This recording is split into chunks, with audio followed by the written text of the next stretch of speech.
The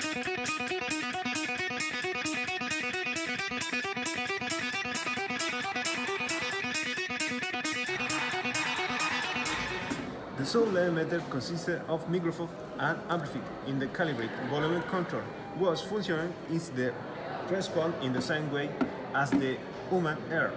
Receives objective and reproduces measurements in the reading unit.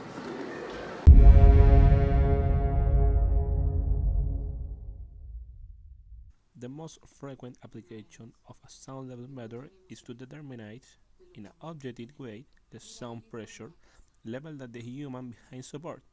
This is why it is unnecessary to use a sound level meter when there is a large amount of the noise in a workplace.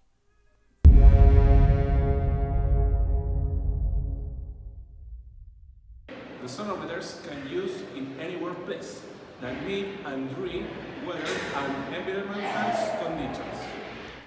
Some examples more current when using the sound level meter are in the industries art and construction.